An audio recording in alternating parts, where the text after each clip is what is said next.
Téléspectateurs de la chaîne YouTube Jonas Lonkutumpa, la chaîne officielle, suivez désormais votre nouvelle émission Va et dis-leur. Va et dis-leur, c'est l'histoire d'une vie transformée par Jésus-Christ après avoir servi le diable pendant 25 ans. Va et dis-leur, c'est l'histoire du pasteur Jonas Lonkutumpa Yedidia, aujourd'hui serviteur de Dieu, jadis sataniste. Hormis le témoignage du pasteur Jonas, plusieurs thématiques seront abordées dans différents numéros de cette émission. Pour ne rien rater, abonnez-vous sur votre chaîne Jonas Lonkutumpa, la chaîne officielle.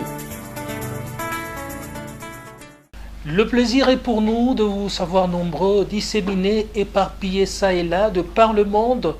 Bien-aimés dans le Seigneur, aimables internautes, nous sommes très heureux du fait que vous ne cessez vraiment de manifester ou d'attacher l'intérêt à cette émission Va et dis-leur, une émission que vous avez l'habitude de suivre sur votre chaîne YouTube Jonas Lonkutumpa, chaîne officielle, ainsi que sur les réseaux sociaux.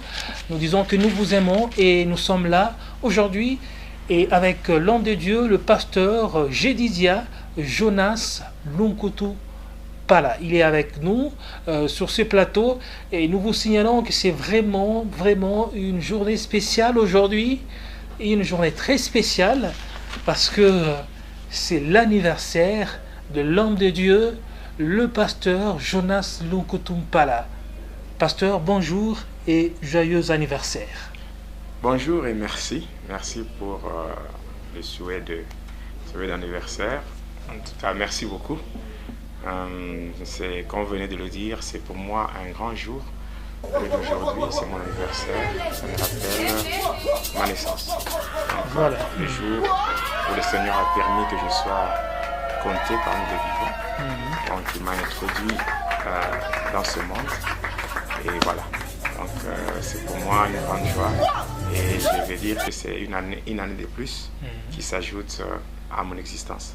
Voilà, une année de plus vient de s'ajouter à l'âge de l'homme de Dieu, le pasteur Yedidia. C'est son anniversaire des naissances. Alors, n'hésitez pas, des paroles de souhait, un joyeux anniversaire, ça va lui faire du bien, mais pourquoi pas les cadeaux? Voilà, c'est son anniversaire, l'anniversaire du pasteur Jonas Lonkutumpa. Alors nous ne pouvons que vous souhaiter un heureux anniversaire au nom de l'émission Va et dis-leur et au nom de tous les internautes. Voilà. Il y a beaucoup de gens qui se posent des questions en rapport avec mon âge. Ah voilà. Non, c'est pas un secret, hein. Bon, un secret pourquoi? Ils doivent connaître, vous, pasteur, vous avez totalisé combien? Oui, je viens de totaliser 42 ans. 42 ans, ouais. Voilà. 42 ans. 42 ans, oui. Waouh, jour pour jour. Jour pour jour, 42 ans. En tout cas, c'est vraiment une bonne chose. 42 ans, père, marié et père de combien d'enfants? Père de 5 enfants. 5 enfants, voilà. Ah là là. En tout cas, toutes les bonnes choses, pasteur. Merci. Nous ne pouvons que vous souhaiter un heureux anniversaire et que le restant de vos jours soit couvert de bonnes choses. Que l'Éternel Dieu vous protège. Et surtout, on doit les signaler, vous êtes vraiment une bénédiction pour l'Église corps du Christ. Oui, merci. Je ne saurais pas dire... Je ne saurais pas dire ça moi-même parce que je ne saurais pas faire un témoignage sur ma propre vie. Donc c'est ceux-là qui me suivent, qui suivent ce témoignage, qui suivent la vie que je mène dans le Seigneur, qui peuvent attester cela. Donc dire que je suis une bénédiction pour le corps du Christ, je crois bien que c'est la vérité, mais j'aimerais vraiment que cela vienne des autres. Alors dans 42 ans, 25 ans, 25 ans chez Satan. Au service du diable. Et 17 ans. 17 ans. 17 ans dans le Seigneur. Donc, non, en fait, il faut encore... Non, mais je vais aller, je vais faire d'abord 50 ans pour faire, pour qu'il y ait l'équilibre. Ah, oui. Là, je vais faire maintenant mon jubilé. En tout cas, aimable internaute, c'est l'anniversaire de l'homme de Dieu, le pasteur Jonas Lonkutumpa. Vos souhaits sont le bienvenu et pourquoi pas vos cadeaux. En tout cas, que Dieu vous bénisse. Au nom de l'émission Va et Dealer et au nom de tous les internautes qui suivent Va et Dealer, nous souhaitons une fois de plus un heureux anniversaire à l'homme de Dieu, le pasteur Jonas Nkuntumpala Jedidia. Alors pasteur, c'est l'émission Va et Dealer. On va prier avant de poursuivre. Tendre Père, au nom puissant et glorieux de Jésus-Christ, toi le Dieu qui nous aime et qui nous connaît, c'est par ta grâce que nous sommes au jour d'aujourd'hui comptés parmi les vivants. C'est toi qui as renouvelé en nous le souffle de vie. Voilà pourquoi nous te disons merci et nous te sommes infiniment reconnaissants pour tout ce que tu réalises dans nos vies. Et comme il est dit dans les Saintes Écritures, venez, vous tous qui craignez Dieu, et je vous raconterai ce qu'il a fait à mon âme. Il est aussi dit à la loi et au témoignage, car si on ne parle pas ainsi, il n'y aura point d'aurore pour le peuple. Voilà pourquoi, Seigneur, voulant parler de ta part, nous avons besoin de ton assistance. Nous avons besoin que ton esprit nous aide, que ton esprit nous assiste, afin que ce témoignage soit donné pour ta gloire. Nous nous recommandons entre tes saintes et divines mains, que ton sang précieux, le sang de la victoire qui a coulé à la croix de Golgotha, nous couvre, nous rende invisibles et inébranlables, afin que le trait enflammé de l'ennemi contre nos vies soit sans effet au nom de Jésus. Par ce témoignage, nous te supplions, tendre Père, de toucher le cœur de ceux qui sont égarés, pour qu'ils reviennent sur le droit chemin, de toucher ceux qui sont dans le ténèbre, pour qu'ils viennent à toi, toi qui es la véritable lumière. Que la gloire te revienne en toutes choses, car tu es Dieu, au nom de Jésus-Christ. Amen. Amen. Voilà, nous allons devoir poursuivre, pasteur. Ça fait un temps, depuis que vous étiez en train de parler de la magie indienne. Oui. Et là, vous avez relevé votre rencontre avec votre mariage avec Hélène. Hélène, oui, Hélène Maïglo. Voilà, et la fois dernière, vous aviez parlé de la déception et vous étiez puni après avoir déçu Hélène. Oui, j'ai connu une punition du côté de l'Inde, dans le 3e temple de Daïl. J'avais, en passant, j'avais parlé sur les 3 temples, les 3 temples de Satan qui sont dans le monde. Donc le premier temple, c'est celui qui se trouve au niveau de la Grande-Bretagne. J'ai même parlé de ça. J'avais même dit que c'est ce temple qui est dans le sous-sol, donc qui est le temple qui est dirigé par le gouverneur de Satan. Donc c'est le temple où sont gérées les églises de Satan ainsi que les sectes pernicieuses, et c'est toujours là qu'il y a aussi ce qu'on appelle il y a la commission des censures, où on prend des livres ainsi que certaines brochures, on place entre le page, on place une poudre, on appelle ça la poudre d'aspergesmen. C'est une poudre d'envoûtement qui vient du monde de ténèbres, que ça crée l'incrédulité. Ça crée l'incrédulité, ça pousse les gens à nier la divinité de Christ. Donc la divinité de Christ, donc il y a tellement beaucoup de choses qui viennent de ce domaine-là. Parce que toute église ou toute secte qui ne reconnaît pas la divinité de Jésus-Christ, ce n'est pas une église de Dieu. Voilà. Alors j'ai même parlé en passant que pendant que j'étais sataniste, la personne qui exerçait cette fonction de gouverneur de Satan dans le temple de la Grande-Bretagne, c'était un Africain, donc d'origine camerounaise. Voilà. Après, il y a le 2e temple qu'on appelle le temple de Daïl, qui est en Inde, qui a une forme circulaire, qui est dirigé par le premier ministre de Lucifer. Voilà. Et le 3e temple, c'est celui qui est au croisement des 2 océans, c'est-à-dire au fond de l'eau, au croisement de l'océan Atlantique et l'océan Indien. C'est là qu'il y a un triangle, et quand on descend en profondeur, on va trouver un temple, un bâtiment très vaste, dont la superficie dépasse même notre pays, le Congo. On appelle ça la maison blanche de Lucifer.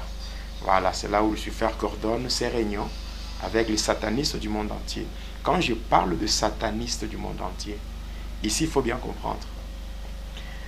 Il faut faire la part des choses entre un sataniste, donc ou bien je dirais au pluriel, les satanistes et les sataniques. Oui. Bon, les sataniques, ce ne sont pas des êtres humains. Le satanique,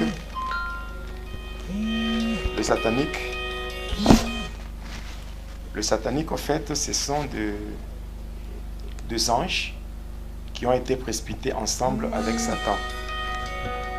Ce sont des anges qui ont été précipités ensemble avec Satan. Ce sont ce qu'on appelle les sataniques.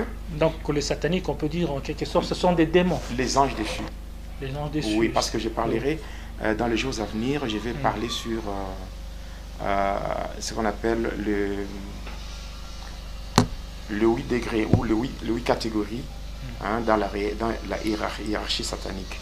Et là, on va comprendre que dans la hiérarchie satanique,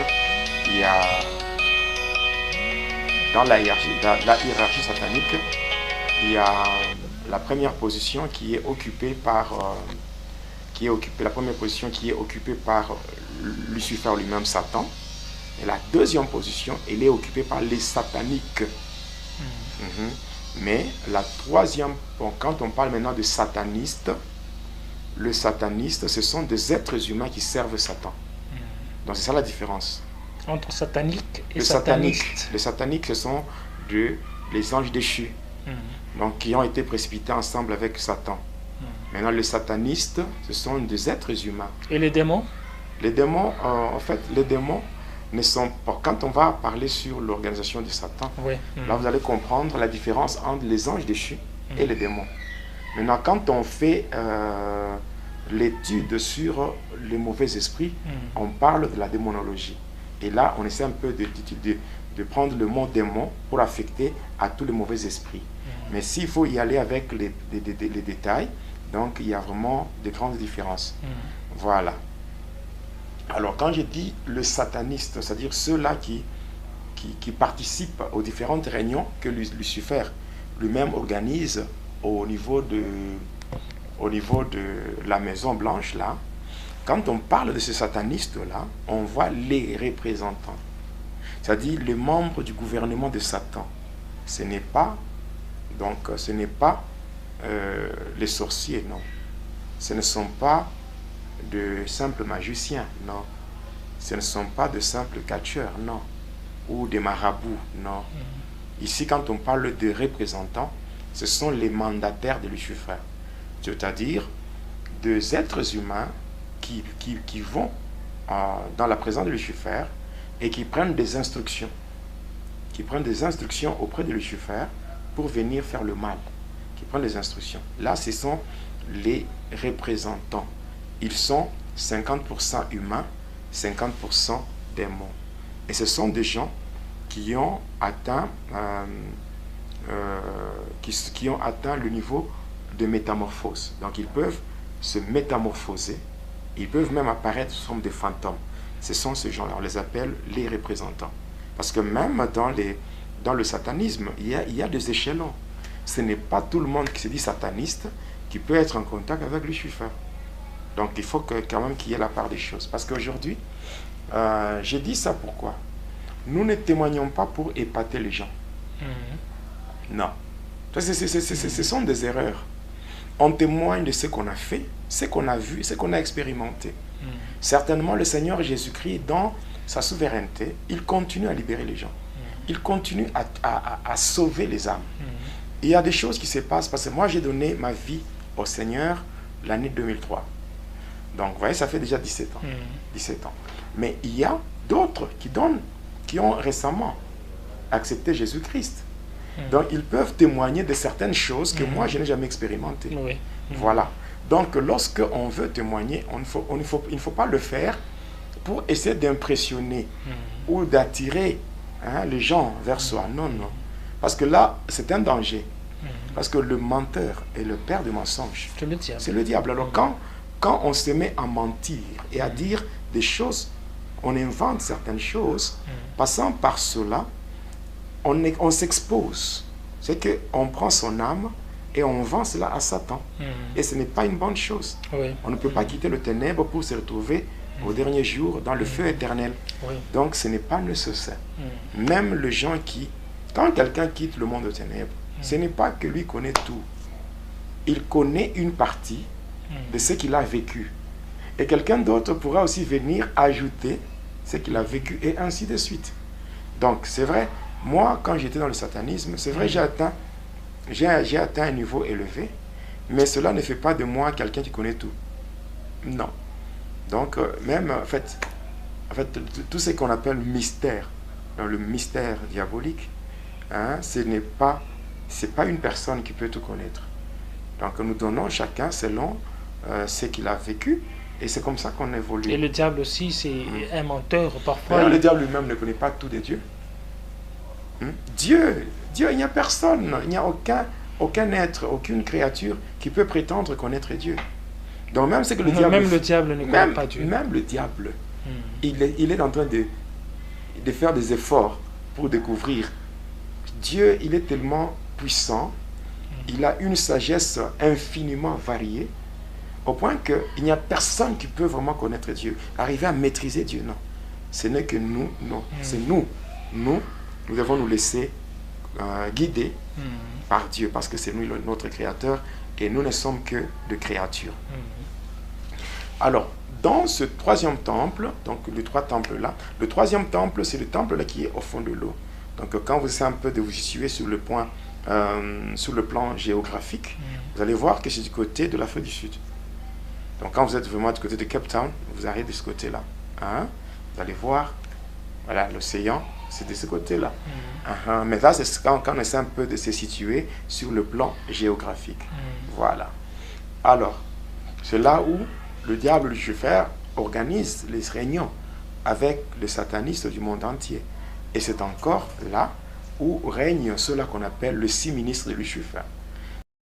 Les démons, hein, qui travaillent du lundi jusqu'au dimanche. Je parle de 6 ministres de Lucifer, et là, en parlant de 6 ministres, vous allez voir qu'une semaine est composée de 7 jours. Et donc, il va rester un jour. Et le 7e jour-là, c'est Lucifer lui-même qui travaille comme ministre. Parce que le pouvoir de Lucifer est réparti en 3. Il y a ce qu'on appelle la divinité de Satan. De 2, il y a ce qu'on appelle la royauté de Satan. Et 3, il y a ce qu'on appelle le ministère. Donc, il y a le ministère de Satan et les démons. Voilà.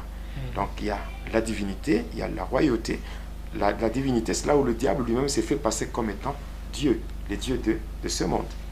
Il y a aussi ce qu'on appelle la royauté. Là, le diable utilise les 4 démons qui sont répartis dans les 4 coins du monde, qu'on appelle Égime le Grand, Baémon. Donc, il y a Égime le Grand, Baémon, Amaémon. Ce sont ces esprits qui sont dans les 4 coins. Alors, après, il y a la divinité. Là, nous avons lui-même Lucifer, qui travaille le lundi. Donc, il y a le lundi, il y a Lucifer, il y a Astaroth, il y a Nabroth, il y a Akam, il y a Béké, il y a Achiel, il y a Nabam. Donc, ce sont ces esprits-là. Nous aurons le temps on peut dire que ce monde est vraiment dominé par le diable. Hein? Oui. Mais c'est clair. Hein, le Seigneur même parle de Lucifer comme étant le prince de ce monde. Il dit, le prince de ce monde vient, mais en moi, il n'y a rien qui lui appartient. Voilà, donc il reconnaît que le diable lui-même. Et quand nous lisons bien les épîtres, nous allons voir que le monde entier est sous la domination du malin. Et le malin, c'est bien le Lucifer. Donc moi quand je témoigne, donc, nous témoignons, nous dévoilons les heures de ténèbres pour connaître le diable afin de le vaincre. Et quand nous parlons de Dieu, c'est connaître Dieu pour mieux le servir. Voilà. Alors, maintenant, le 3e temple, c'est là où j'étais, c'est là où on m'avait conduit pour subir une punition. Alors, lorsque j'étais là, j'avais connu cette punition-là, et avant même de me faire subir la punition, j'avais assisté à un sacrifice. Un sacrifice qui s'était passé là, où, en passant par ce sacrifice-là, il était question par rapport aux satanistes qui étaient désignés pour livrer les membres de leur famille. Parce qu'à chaque rencontre des satanistes, il y a au moins 500 personnes qui sont tuées. Et il y a au moins le sang de 500 personnes qui doit être bu. Voilà. Donc on doit boire le sang de 500 personnes. Et ces 500 personnes, ce sont des gens sacrifiés par les satanistes, ou donc par les satanistes qui sont désignés. Et quand ils sacrifient, ce sont les membres de leur famille. Voilà. Alors ces jours-là, je me rappelle, c'était le tour, c'est parmi les satanistes qui étaient désignés, il y avait un papa originaire de Likasi, qui était sur l'avenue, comment dirais-je, l'avenue Rwanda, c'est là. Et à son tour, il avait donné le nom de son neveu. Et son neveu là, donc on avait invoqué son nom, et après il y avait, comment dirais-je, quand on avait invoqué son nom, et puis quand il était apparu dans le miroir, et puis on l'avait tué, le sang était bu, il y avait un délai qui était fixé, et le délai était de 2 semaines, et la circonstance du décès était l'accident. Et ainsi, quand moi j'étais de retour, je l'avais trouvé en vie. Et cependant, après les 2 semaines, quand le délai avait expiré, cet homme-là avait trouvé la mort dans un accident. Il était cogné par un camion sur le boulevard de l'Indépendance, tout près du parquet. Voilà, il est mort comme ça. C'est comme ça que j'ai dit. Hein, j'ai parlé par rapport au sang. Voilà, j'ai parlé par rapport au sang. Quand le sang est bu, et que c'est l'âme de la personne qui se retrouve emprisonnée quelque part dans une prison spirituelle. Et voilà. Donc, c'est ce qu'a été la matière de la fois passée. La fois passée. Oui. Voilà. Et aujourd'hui? Aujourd'hui, j'aimerais qu'on lise quelques portions d'écriture. Je prends 1 Samuel. 1 Samuel. C'est 1 Samuel 17, le verset 18, le verset 38 au verset 39. Je lis au nom de Jésus-Christ. Amen. Saül revêtit David de ses propres habits. Il plaça sur sa tête un casque de bronze et le revêtit d'une cuirasse. David mit à sa ceinture l'épée de Saül par-dessus ses habits et entreprit la marche, car il n'avait pas encore essayé. Et il dit à Saül, « Je ne puis pas marcher avec tout cela, je n'ai jamais essayé. » David s'en débarrassa. Ici, j'aimerais parler sur le combat spirituel. Bon, je n'entrerai pas dans le détail, parce que ce n'est pas un enseignement, mais je signale seulement ceci, que quand nous lisons Éphésiens 6, le verset 12, Paul dit, car nous n'avons pas à lutter contre le sang et la chair, mais contre les dominations, les autorités, le prince de ce monde de ténèbres, contre les esprits méchants dans le lieu céleste. Et là, il est en train de nous dire quoi? Il est en train de nous montrer 2 choses. La première des choses, c'est la nature de notre combat. Et de 2, il est en train de nous montrer ce qu'on appelle l'organigramme du cosmos satanique. Par rapport à la nature, quand il dit nous n'avons pas à lutter contre le sang et la chair, cela veut dire que le combat d'un enfant de Dieu, ce n'est pas un combat charnel.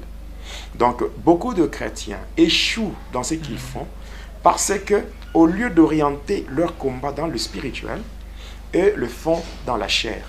Et c'est comme ça que beaucoup de gens qui font de prières se retrouvent avec les échecs. Le tout n'est pas de dire que j'ai prié, mais le tout est de savoir tu as prié comment.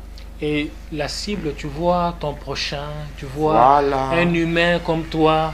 Et tu ne sais pas qu'au-delà de ça, il y a le domaine spirituel où il y a des esprits. Même le Seigneur Jésus-Christ, par rapport à son apparition sur la terre, il n'est pas venu pour détruire les sorciers. Non. Il est venu pour détruire la sorcellerie, pas le sorcier. En voyant, en fait, le plus souvent, nous le voyons dans des églises où on envoie le feu aux sorciers. Bon, c'est pas vraiment bien ce que les gens font. C'est l'ignorance. C'est lié à l'ignorance, parce qu'il est dit dans 1 Jean, chapitre 3, verset 8. La Bible dit, c'est lui qui pêche est du diable. Hein, c'est lui qui pêche est du diable, car le diable pêche dès le commencement. Mais le Fils de Dieu apparut afin de détruire les œuvres du diable.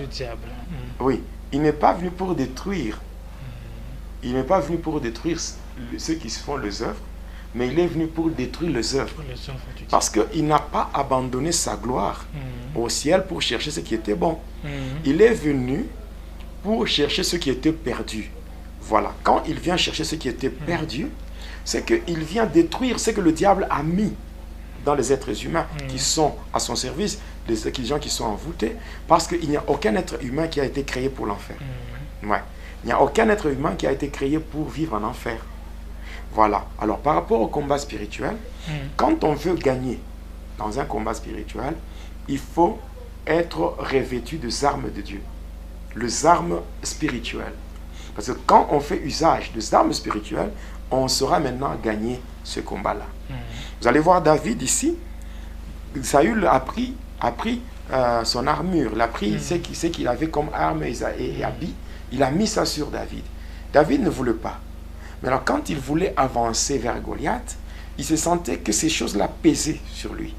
Alors ce qu'il avait fait, c'est quoi? Il s'était débarrassé de ces choses. Voilà. Mais il avait pris des choses stratégiques qui ont un sens spirituel. Voilà. Il avait pris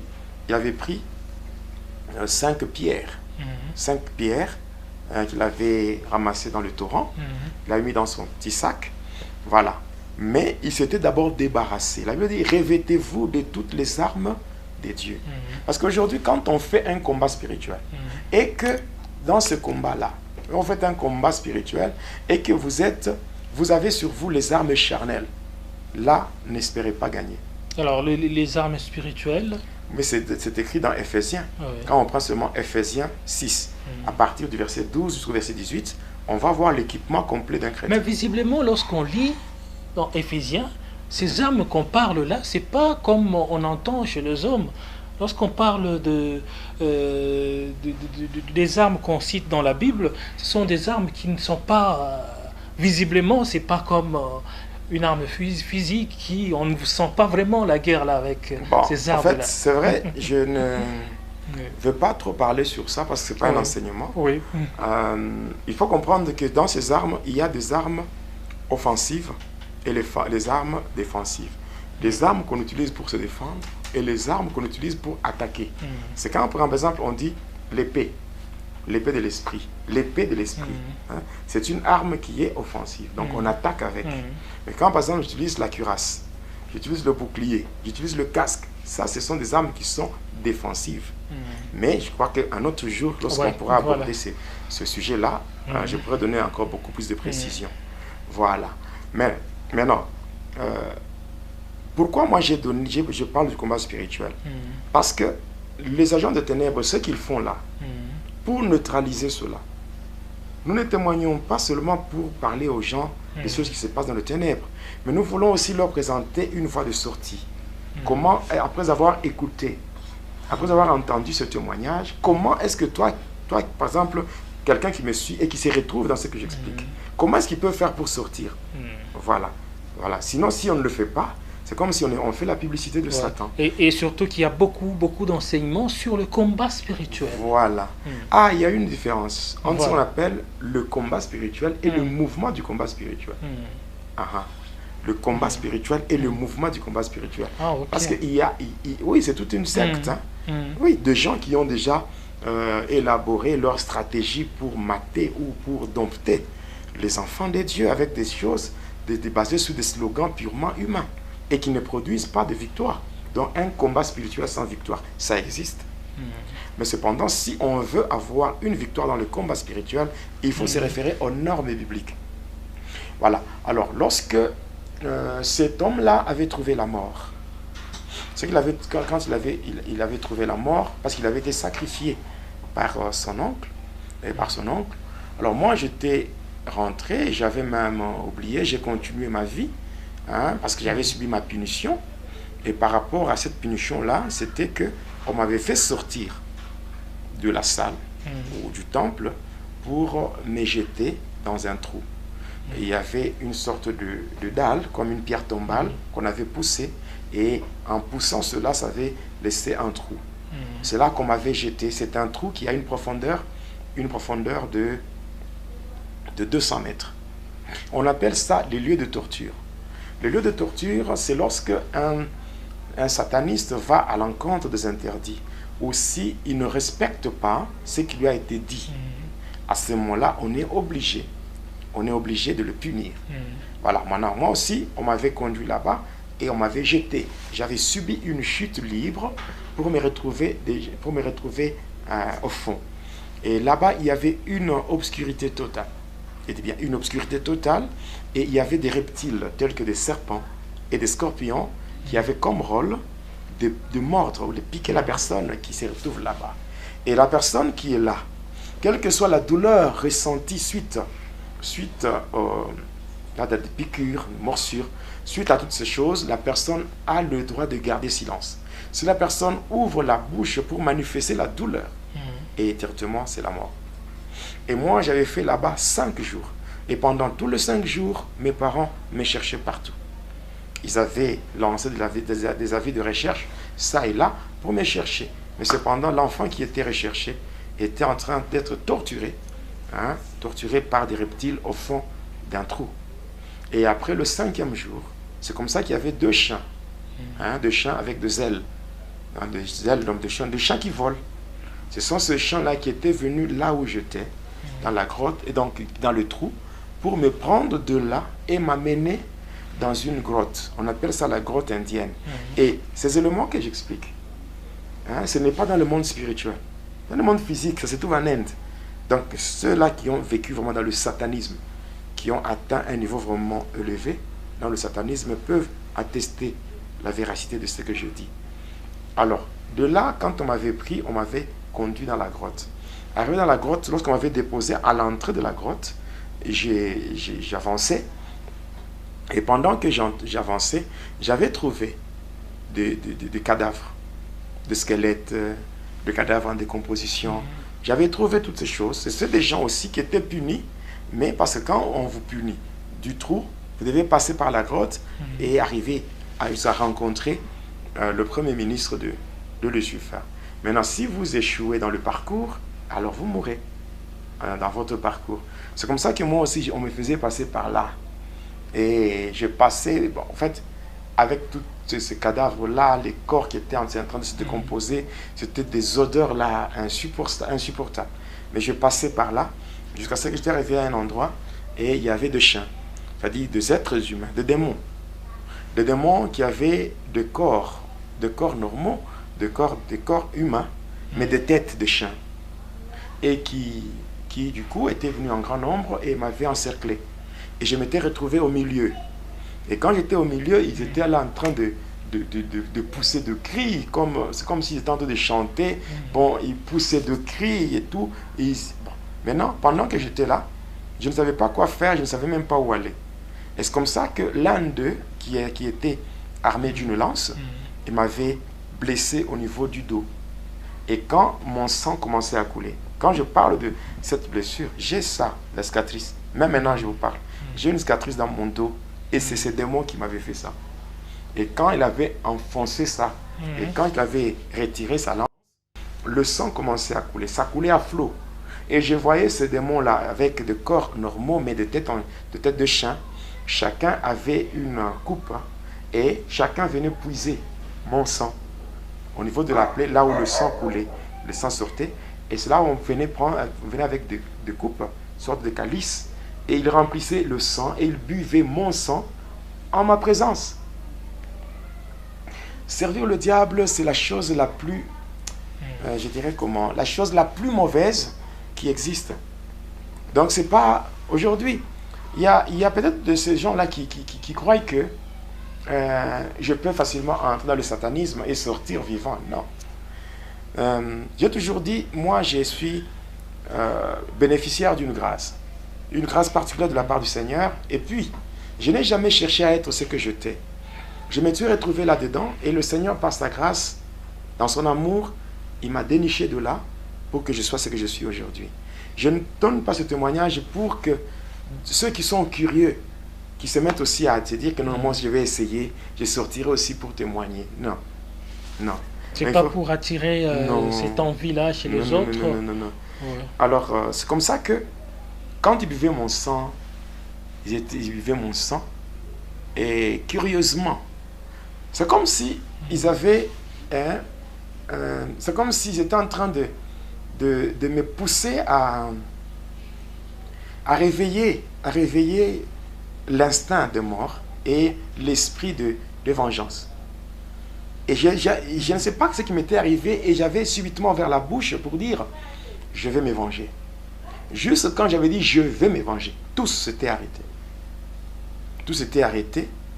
Et curieusement, à ma grande surprise, j'ai vu, quand j'avais dit j'allais me venger, c'est comme ça, j'avais vu les démons là qui m'avaient entouré s'étaient mis à genoux. Ils s'étaient mis à genoux et commençaient à m'adorer. Les démons m'adoraient. Ils disaient Om Namah Shiva, pour dire au nom du grand Dieu Shiva. Donc c'est le nom qu'on m'avait donné de l'autre côté. Dans la magie indienne, on m'appelait Shiva. C'est pratiquement une divinité indienne. C'est une divinité, oui.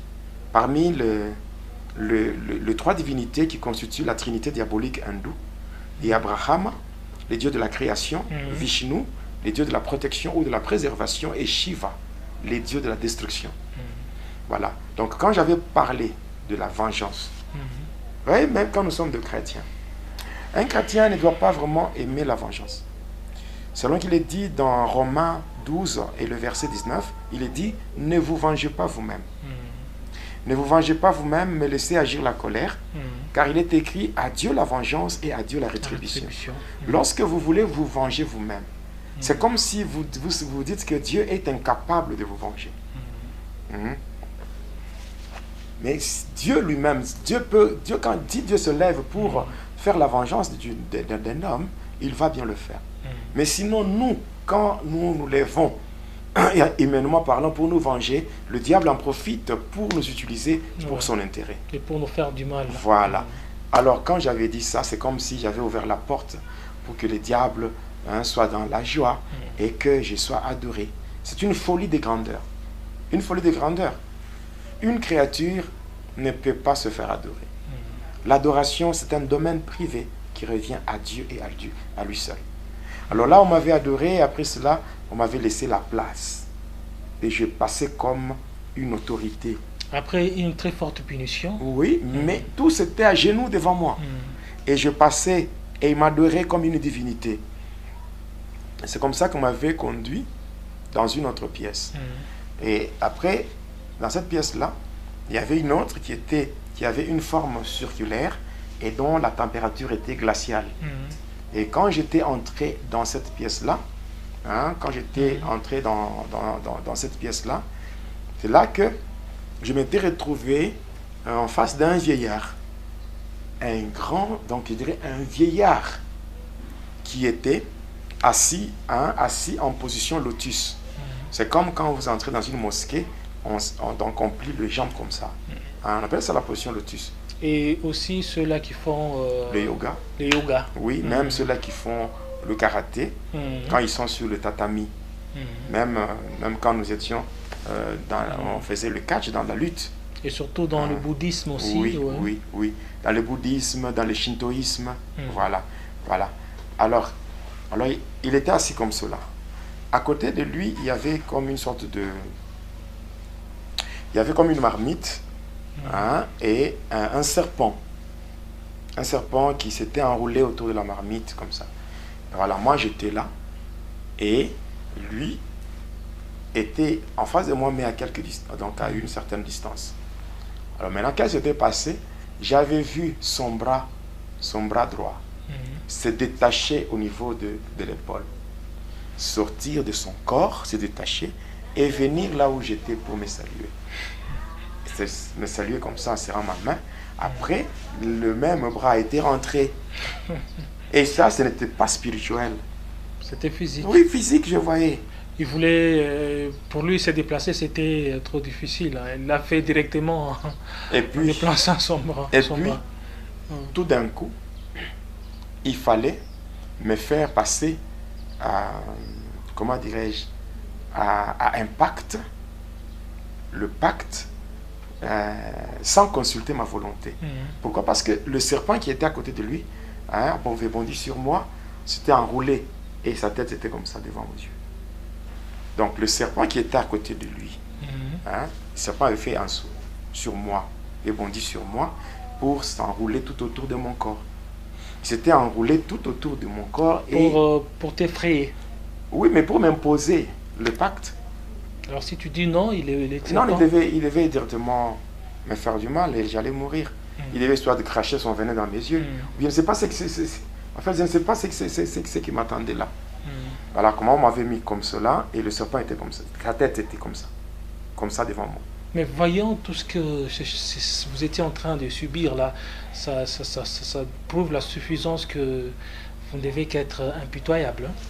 Ah, mon frère. Je veux dire, le Seigneur est tellement merveilleux. Il m'a changé. Même aujourd'hui, quand je vois à gauche, à droite, des trucs, des gens qui disent n'importe quoi, bon, comme je l'ai fait dans l'émission la fois passée, ah, ça me fait, quelque part, ça me fait du bien. Ça me fait du bien de comprendre ce que ça fait quand on vous fait du mal. Partant de ces épreuves, oui, on comprend, je comprends. Donc, quand je dis ça me fait du bien, je dis, ça me fait du bien dans le sens de dire que quand on souffre pour une bonne cause, ouais, ça fait du bien. Et vous sentez, ça vous fait découvrir aussi autre chose en vous, et un changement aussi par rapport aux réactions. Oui, c'est ce que je dis. Ça fait du bien de souffrir pour une bonne cause. Oui. Souffrir pour Jésus, Voilà. c'est très bien. Parce qu'à l'époque, quand Jésus n'avait pas de place dans moi, quand Jésus-Christ n'était pas mon Seigneur, je ne pouvais pas tolérer ça. Je ne pouvais pas tolérer, je devais réagir. Et ma réaction devait être catastrophique, bizarre et tout. Et c'est seulement le diable, Satan, qui pouvait tirer une gloire dans cela.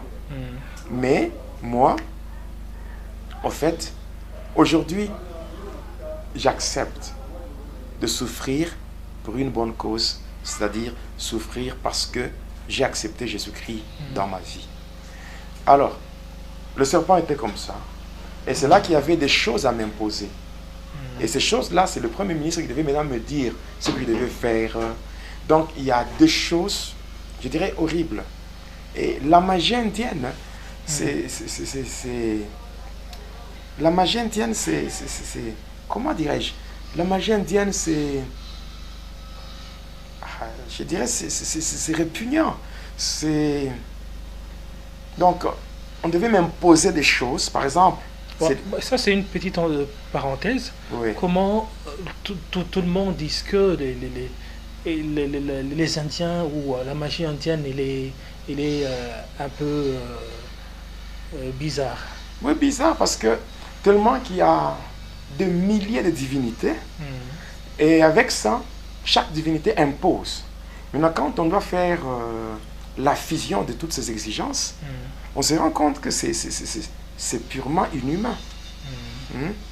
On vous demande de vous transformer. C'est ce jour-là qu'on m'avait exigé des choses du genre, je devais me transformer en moustique. Hein? Donc, moi, me transformer en moustique, je devais me transformer en crocodile, me transformer en serpent, en grenouille, en épérivier, je devais me transformer en femme. Donc, subir toutes ces métamorphoses-là. Donc, toutes ces différentes formes de métamorphoses, je devais les subir pour la gloire de Satan. Moi qui suis un homme créé à l'image de Dieu, mais je dois prendre la forme d'une bête ou les différentes formes animales. Vous voyez un peu comment les gens qui servent le diable, ils peuvent se retrouver dans une certaine folie de grandeur, mais le diable est en train de les réduire. Voilà. Les réduire à un niveau trop bas. Et toi, tu as été créé à l'image de Dieu. De Dieu, mais tu deviens une bête. Créé à l'image de Dieu, mais tu deviens une bête. Et la condition ou le pacte que vous avez fait ce jour-là? Oui, il y a tellement trop d'histoires. Mais cependant, par rapport au temps, le temps qui nous reste, j'aimerais parler sur toujours sur le sacrifice du temple. Hein, parce que quand j'ai parlé sur le combat spirituel, c'est pour aider les enfants de Dieu à voir comment sortir. Oui, comment sortir de toutes ces choses qui sont planifiées et orchestrées par les agents de ténèbres. Et mener un véritable combat. Oui, donc va et dis-leur le numéro 21. Je parlerai du pacte que j'ai fait avec le Premier ministre Lucifer avant de rentrer. Mais cependant, je me rappelle, j'avais un ami à moi. Hein? Là, donc, les téléspectateurs ou les internautes vont devoir vont devoir attendre le prochain numéro, qu'ils prennent leur mal en patience pour attendre le prochain numéro. Mais aujourd'hui, j'aimerais parler sur quelque chose qui devait être donné dans le numéro précédent. Voilà. C'est quoi? C'est une histoire que j'ai vécue moi-même avec un ami à moi. Donc, c'était un catcheur. Oui. Il était originaire de Mbujimaï. Voilà. Donc, du côté du Kasaï. Du Kasaï, oui. C'est là. Il était originaire de là, mais ses parents restaient à Likasi. Et puis, un temps là, il était venu à Lubumbashi, là où étaient ses parents et tout. Alors, il avait eu beaucoup de fétiches à partir de Mbujimaï. Alors, quand il était venu à Likasi, un jour, il m'avait croisé. C'était dans l'enceinte de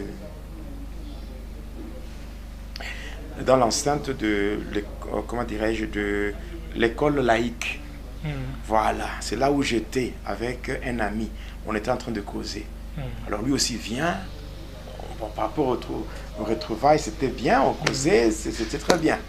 Maintenant, vu qu'il avait accumulé beaucoup de fétiches à Mbujimaï, là où il était parti, c'est comme ça qu'il voulait maintenant tester. Il voulait maintenant montrer sa supériorité. Alors il a testé ses pouvoirs-là, il voulait m'hypnotiser et faire ce qu'il voulait. Ce qu'il voulait faire sur moi. Il voulait montrer combien son pouvoir était vraiment élevé. Alors quand il voulait tester, je le regarde, j'avais déjà senti cela. Je lui dis, arrête, ne continue même pas avec ce que tu veux faire parce que c'est du n'importe quoi. Il était étonné. Toi, tu sais comment? Je lui dis, oui. Moi, ça fait longtemps que je suis dedans. Et puis, ce que tu es en train de faire là, c'est encore un niveau élémentaire. Alors, il était curieux, il était même furieux, fâché, pour dire que, bon, vu tout ce qu'il avait fait comme sacrifice, il a effectué un déplacement jusque dans le fin fond là du Kasaï pour chercher tous ces fétiches-là. Mais il arrive, il essaie de tester ça sur moi et que cela n'avait pas produit des faits. Alors, il était un peu déçu. Et là, je lui ai dit, comme preuve, pour te prouver que tu es encore à un niveau élémentaire, lorsque tu seras de retour chez toi, tu vas trouver dans ta chambre tous tes fétiches. Tu vas les trouver brûlés. Et il s'était mis à rire comme pour se moquer de moi. Bon, après, moi, j'étais rentré chez moi. Sur l'avenue Lupochi, j'étais rentré. Et le soir, aux environs de 17h30, je l'ai vu venir chez moi en courant. Il criait, il pleurait. J'ai dit, mais c'est quoi? Il dit, mais oh, effectivement, ce que tu as dit, c'est ce que j'ai trouvé. Alors, il était dépassé parce que quand il y a un désordre pareil, certainement, on devait le sanctionner. Il devait subir une punition, on devait le frapper et tout. Alors, comme il était dépassé, il était vraiment agité, je lui ai dit, non, ne t'en fais pas. On peut seulement aller chez toi, je te montrerai comment procéder.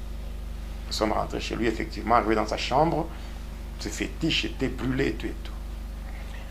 Oui, parce que j'avais, quand on s'était séparés, quand il était parti, j'avais invoqué des démons de la foudre. Et j'avais invoqué le démon de la foudre. Et la foudre était tombée dans sa chambre. Et c'est comme ça que tous ces effets étaient brûlés. Et c'est moi qui avais fait ça. C'était juste pour lui montrer que son niveau était encore élémentaire. Et c'est comme ça que, quand nous sommes arrivés, j'ai vu toutes ces choses-là. J'ai dit, ok, c'est bon. J'ai demandé qu'il me donne un tissu rouge, donc une sorte d'une étoffe là. Et j'avais rassemblé tout ce qui était resté. J'avais rassemblé, j'avais mis le tissu rouge au-dessus. J'avais prononcé quelques incantations Et après 5 minutes, j'avais tiré l'étoffe et tous ces fétiches étaient là. Alors quand il avait vu ça, il était étonné, il était curieux. Alors comment j'avais procédé, il ne savait pas. Est-ce comme ça que, après avoir fait cela, alors il était curieux. Sa curiosité était de connaître la source de mon pouvoir. C'est comme ça qu'il voulait, non, j'ai besoin d'être comme toi. Il n'y a pas de problème, pas de souci. Si tu veux être comme moi, fais un effort, trouve-toi un bébé. Si tu trouves un bébé, tu m'apportes un bébé.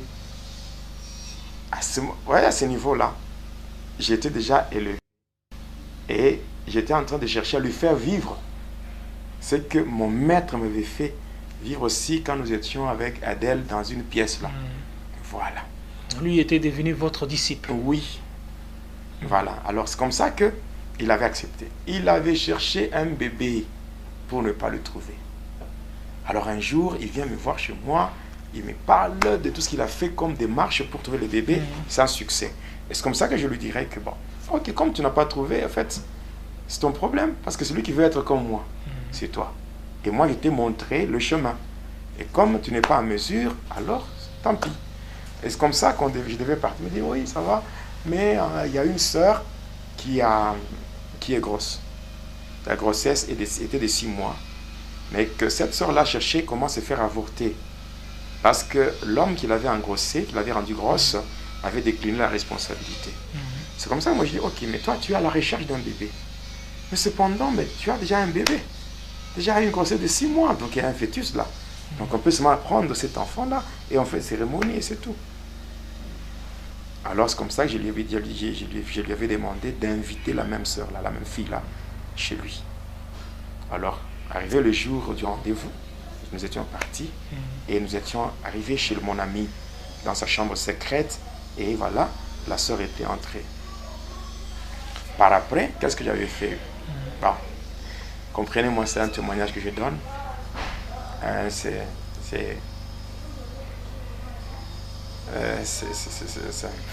un peu bizarre, mais cependant, bon. C'est un témoignage. Voilà. Alors, ce que j'avais fait... Courage, pasteur. Ce que j'avais fait, c'est que j'avais demandé à la fille de payer d'abord l'argent. Elle avait payé par rapport aux formalités. Après cela, j'avais dit à la fille de se déshabiller. Et elle s'était déshabillée totalement. Elle voulait avorter. Oui, sans souci, c'était donc de se débarrasser de cette grossesse-là. Voilà. Alors, et là, je l'avais demandé de s'allonger par terre. J'étais allongé là. Et j'avais fermé toutes les portes, fenêtres et tout, fermé. J'étais maintenant dans cette chambre. Et je m'étais concentré. J'avais invoqué le docteur Kashimura de l'Inde. J'invoque le docteur Kashimura qu'on appelle maître mort cadavre vivant. C'est comme ça qu'on l'appelait. Je l'avais invoqué. C'est ce qui avait fait que ma main ici s'était changée. Ma main s'était devenue une main en squelette. Voilà. Et ça, je m'étais concentré. Mon ami le catcheur, il voyait ça quand je me concentrais comme cela.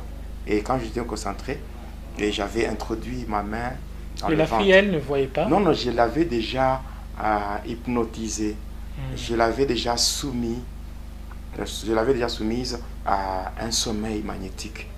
Et là, moi, j'avais introduit ma main dans son ventre et j'avais ouvert le ventre.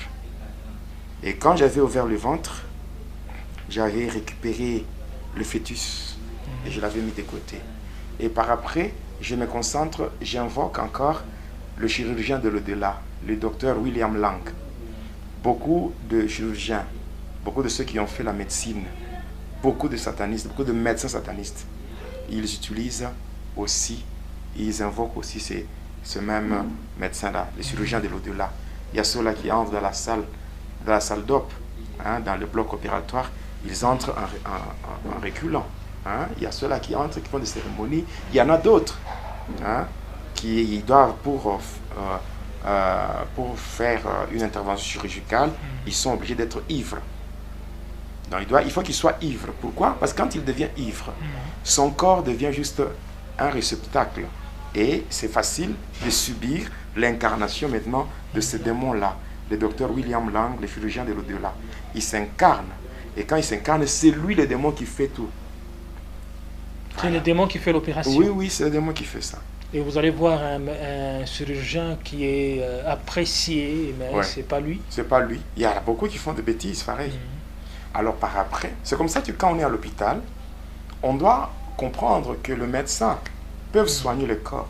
Mais celui qui guérit, c'est Jésus-Christ. Amen. Voilà pourquoi, quand vous arrivez à l'hôpital, avant même d'aller, prier d'abord. Ainsi, même si vous tombez sur un sataniste, il ne fera rien sur vous. Parce qu'il va se retrouver, il va rencontrer un obstacle. Un obstacle que lui-même ne saura même pas comprendre. Il sera limité. Alors, après avoir fait cela, quand on a enlevé le fœtus, on a mis de côté. On a mis de côté. Alors, en invoquant le docteur William Lang, je faisais ces gestes ici, avec ma main sur le ventre. Après, je prends le tissu rouge, je mets encore sur le corps de la femme, de ce soeur. J'ai fait des incantations. Parce que j'avais à mes mains, sur mes mains, il y avait le sang. Le sang était visible parce que même mon ami voyait le sang de cette soeur-là. Oui, après j'avais fermé tout. Après avoir fermé, mon Dieu. Après avoir fermé comme cela, j'ai mis le tissu rouge, j'ai fait des incantations. Après quelques temps, j'ai dit j'enlève. Et la fille était là. Il n'y avait même pas de traces. C'était sans cicatrice. Il n'y avait rien. Il n'y avait rien. Elle n'avait même pas... Elle n'avait même pas senti de douleur. Oui. C'est seulement quand elle est réveillée, elle s'était réveillée et elle voyait du sang. Elle avait vu de ses propres yeux qu'il y avait du sang. Elle sentait un peu de douleur, oui. Elle sentait un peu de douleur. Mais elle était là et n'avait plus de grossesse, c'était parti. Elle ne savait pas que le colis qui était juste à côté d'elle là, c'était son bébé qui était enveloppé dans une étoffe là. Et puis elle était partie.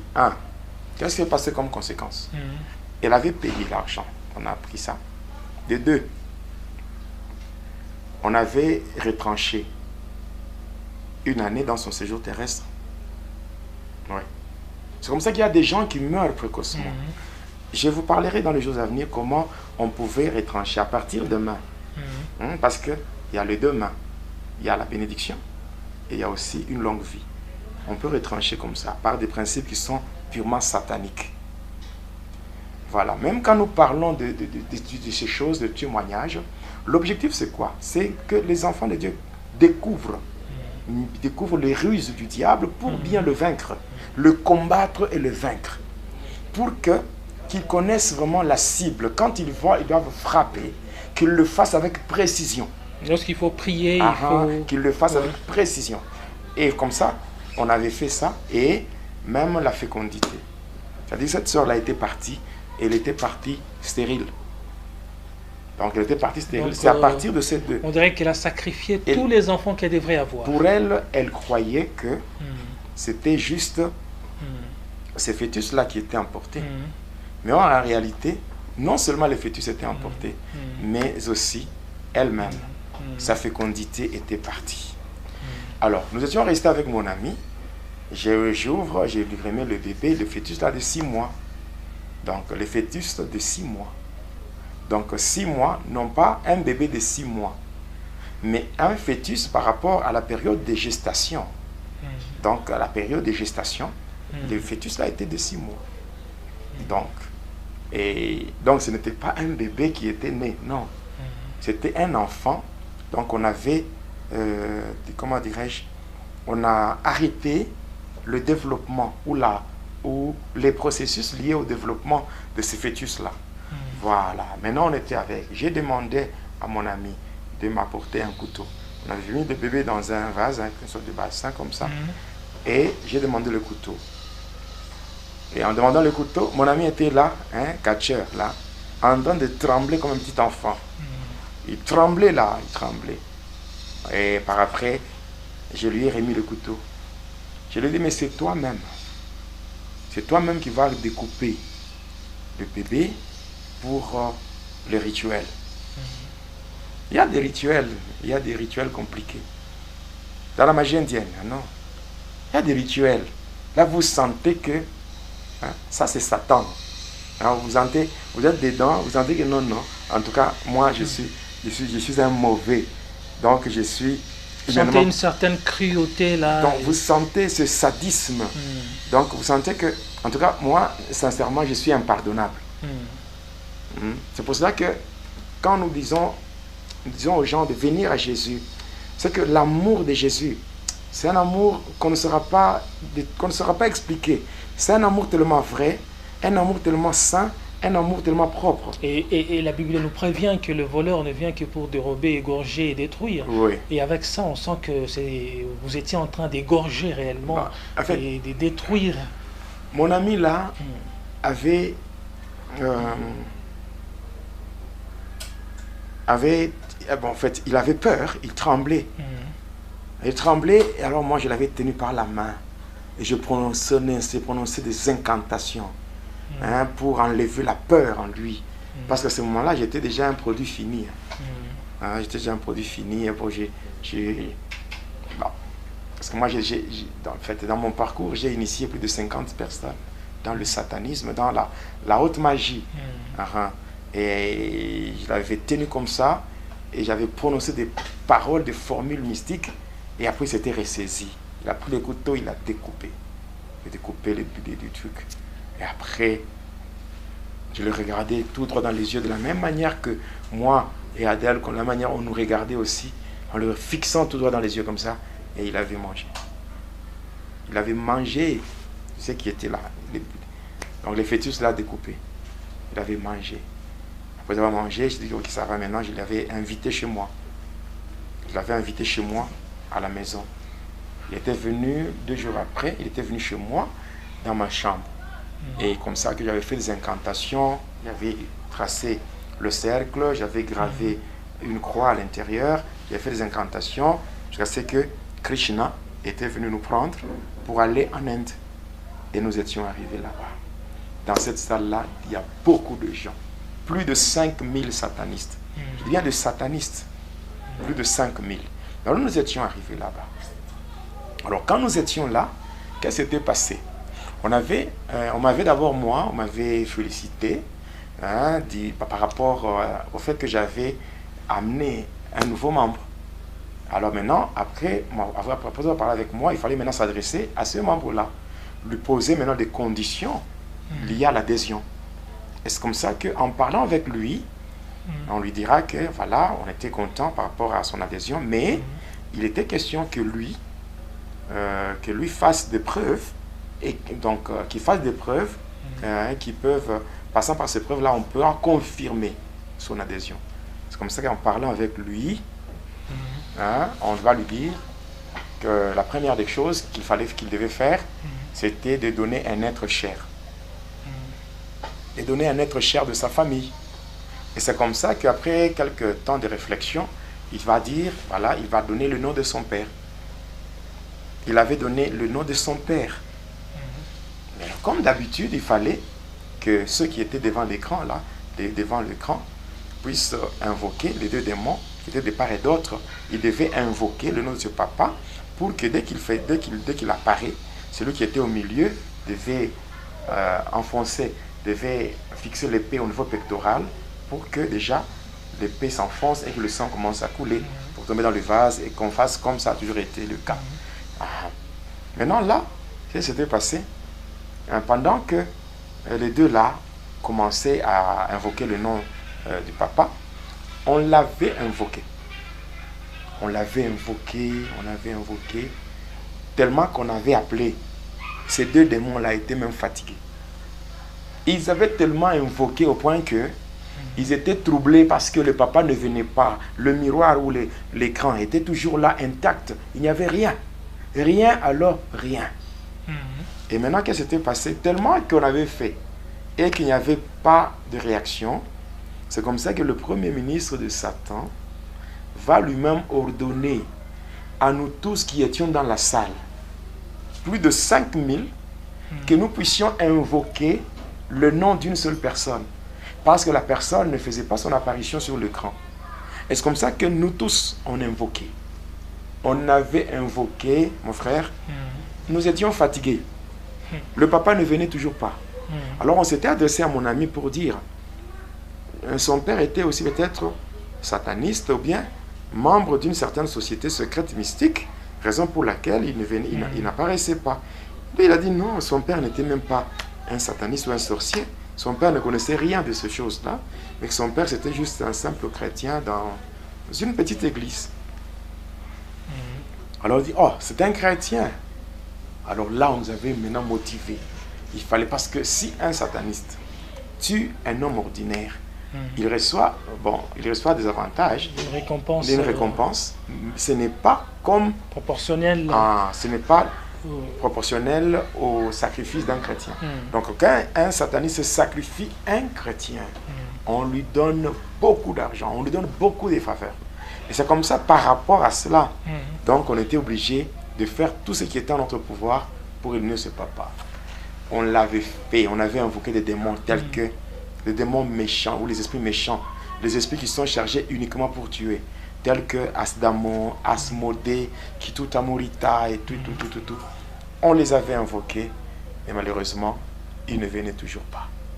Et comme ils ne venaient toujours pas, alors, comme ils ne venaient toujours pas, et comme nous, on continuait à invoquer, pendant qu'on continuait à invoquer, qu'est-ce qui s'était passé au niveau de l'écran? Au lieu que le papa apparaisse, il y avait une croix. Juste une croix. Mais sur la croix, il n'y avait personne. On voyait la croix. Et pendant qu'on voyait cette croix, il y avait maintenant le sang qui coulait de cette croix. Donc il y avait le sang qui coulait de cette croix. Et après un temps, cet écran-là, c'était brisé, ça avait explosé. Et nous tous qui étions là, nous étions projetés par terre. Projetés par terre. Juste à cause d'un seul chrétien. Un seul chrétien, une seule personne qui avait donné sa vie à Jésus-Christ. C'est vraiment un avantage d'être dans le Seigneur. Parce que le jour où le diable cherchera à mettre fin à votre vie, vous ne saurez même pas. Le fait d'être attaché à Jésus, le fait de vivre avec lui, cela nous aide à échapper à beaucoup de choses. Parce que le jour de malheur, on ne saura même pas qu'on ne saura même pas qu'on est visé ou on est attaqué par Satan. Mais cependant, le Seigneur va nous protéger. Alors, tellement que quand nous étions projetés par terre, que nous étions tombés. Par après, quand on s'était réveillé, quand on s'était relevé, tout ça, il était question maintenant de régler cet incident. Alors on tonnait sur mon ami là, on a tonné sur lui, on a dit tout ce qu'il fallait dire, l'insulter, l'injurier et tout. Maintenant au final, qu'est-ce qui s'était passé? On avait pris le poison en poudre, physiquement, et on avait donné à mon ami, en lui disant que, à cause de ce qui s'était passé, nous, à notre niveau, on ne pouvait pas tolérer ou accepter un tel incident. Donc, on ne pouvait pas accepter la défaite. Par conséquent, il fallait nécessairement que ce papa meure. Et on avait donné le poison à mon ami. Et moi, on m'avait dit, comme c'est toi qui l'avais amené ici, tu iras avec lui pour vérifier, pour être là lorsqu'il sera en train de mettre le poison, que tu puisses voir de tes propres yeux. C'est comme ça qu'on était rentrés. Nous étions rentrés. Et quand nous étions arrivés, un jour, nous étions partis voir les parents de mon ami. À Lubumba, à Likasi, quand je camine, le quartier Dak. Oui, c'est là. Et nous étions arrivés là-bas. On était arrivés. Le papa n'était pas à la maison. Il y avait seulement sa mère et quelques autres membres de famille. Alors, nous étions là, on nous avait servi à manger. Après, on avait apprêté la table de son père parce qu'il était au travail. Il était un agent de la Gécamine, d'une société qu'on appelle Gécamine, la générale de carrière et de mine. Voilà. Maintenant, mon ami, lorsque nous étions restés seuls au salon là-bas, mon ami avait pris la poudre et il l'a mis dans le condiment de son père. Et moi, de mes propres yeux, j'avais vu ça. Aux environs de 17 heures, son père était rentré du boulot. Il entre, il nous trouve, nous étions au salon. Et là, il nous salue même. Il nous salue avec joie. Et il ne se doutait de rien. Et il était entré aussi dans sa chambre. Quelque temps, quand il avait fini de se changer, il est venu là-bas, il y a côté de la salle à manger, et il s'était mis à manger. Avant même de manger, il a commencé par faire sa prière. À la fin, il a dit au nom de Jésus et tout et tout. Bon, nous étions sûrs de nous-mêmes, hein. Comme le poison était déjà placé, que tout était là, on se disait qu'en fait aujourd'hui, bon, c'est fini pour lui, c'est fini pour lui. Et c'est comme ça que ce papa-là avait mangé. Et ce jour-là, il avait tout mangé, tout, et les foufous, et les condiments, il avait tout terminé, tout. Et d'ailleurs, jusqu'à aujourd'hui, au moment où je parle, au moment où je donne ce témoignage, ce papa est encore en vie. Et le poison n'avait rien fait dans son corps. Rien fait. Le Seigneur est fidèle, hein? Dans Marc 16, il a dit, voici le miracle qui accompagneront ceux qui auront cru. Au nom de Jésus, ils chasseront les démons, ils parleront de nouvelles langues, ils imposeront les mains aux malades et les malades seront guéris, ils saisiront les serpents, même s'ils boivent quelques breuvages mortels, cela ne leur fera point de mal. Donc le Seigneur est tellement fidèle, au point que quand son père avait mangé, et après les 2 semaines qu'on avait donné comme de lait, hein, à mon ami pour exécuter l'ordre, donc cet ordre-là qui consistait à éliminer son père, comme c'était passé que son père n'était pas mort, il fallait que lui-même meure. C'est comme ça qu'un jour j'étais toujours à Likasi du côté du quartier Kampompi. Voilà, c'était vers 19h, 20h. On m'appelle à partir du monde de ténèbres, on me dit, va l'achever. Ah, il va l'achever. Alors il était question maintenant que je me rende chez mon ami. J'étais parti, j'arrive chez lui. Donc toi-même son ami, et oui. On t'a donné la mission d'achever. Oui, j'arrive parce que là, il n'y a pas l'amitié. Il n'y a que l'hypocrisie. Okay. Oui, alors j'arrive là-bas, je regarde par la fenêtre, je le vois allongé par terre. Il s'est tourné de douleur et tout et tout. Alors moi, j'entre. Moi, qu'est-ce que j'avais fait? Je voyais par la fenêtre et je passe du côté là où il y avait des toilettes, donc des installations sanitaires. Et là, je m'étais allongé par terre. J'ai fait une incantation de la métamorphose. Et là, je me change, je deviens un serpent. Et j'étais rentré dans sa maison et je l'avais mordu. Je l'avais piqué comme ça, je l'avais mordu. Et j'étais sorti. J'arrive de l'autre côté. Je fais encore l'incantation. Et lui, il n'avait rien vu? Il avait vu le serpent. Il avait vu le serpent? Le serpent, oui. Et alors, je passe à l'autre côté, je m'échange, je redeviens humain. Et je rentre. Mais ce n'était même pas accouru pour tuer le serpent. J'arrive là, dans la maison. Maintenant, cette fois-là, je suis humain. Je trouve par terre en train de se tordre de douleur. Il s'est débatté, tout ça. Et donc, vous l'avez mordu? Oui. Et après, vous êtes... Après. Cette fois-là, je viens maintenant pour le secourir. Je lui dis, mais qu'est-ce qu'il y a? Qu'est-ce qu'il y a? Je le prends dans mes bras. Je lui dis, mais c'est quoi? Il me dit, non. On a envoyé des esprits qui m'ont frappé, qui m'ont tabassé. Ils m'ont tabassé sérieusement. Et puis, il y a quelques minutes, il y a aussi un serpent qui est entré, qui m'a mordu. Et je regarde d'un côté, il y avait un morceau de bois. Et je prends ce morceau de bois. Je dis, mais le serpent t'a mordu? Il dit, oui, serpent. Je dis, ok, comme il t'a mordu, il est parti. Tu l'as vu, il est allé de quel côté? Il va d'un côté là. Je commence à chercher le serpent. Je cherchais avec le morceau de bois que j'avais. Je cherchais par tous les moyens le serpent pour le tuer. Je cherchais comment tuer le serpent. Ok, c'est lui qui cherchait le serpent. C'était lui-même le serpent. Alors c'est comme ça ça s'est fait avec des agents de ténèbres. Et bon, j'étais parti. J'ai dit non, le matin, je viendrai très tôt le matin. Je te prendrai pour t'amener à l'hôpital. Et déjà, j'étais parti vers 22h. Il était mort. Il était mort et puis c'est fini. Et le lendemain, on l'avait amené à la morgue. Et nous étions là et on l'avait enterré. On l'avait enterré. Lui qui a cherché à tuer son père, c'est lui-même qui est mort avant son père. Parce que jusqu'à aujourd'hui, son père est encore en vie. Est-ce que son père sait cette histoire? Comment? Il connaît cette histoire? Son père me connaît très bien. Mais il ne connaît pas le truc. Ce qui s'était passé. Non. Vous n'avez pas encore réuni votre courage pour aller lui dire.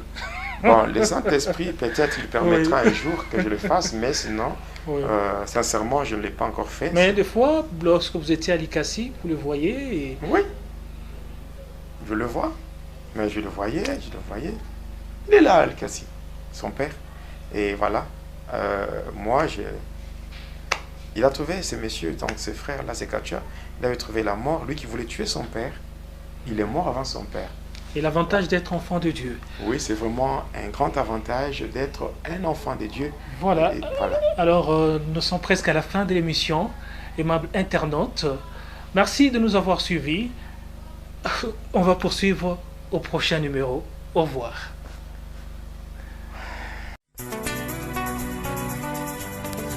Téléspectateurs de la chaîne YouTube Jonas Lonkutumpa, la chaîne officielle, suivez désormais votre nouvelle émission Va et dis-leur.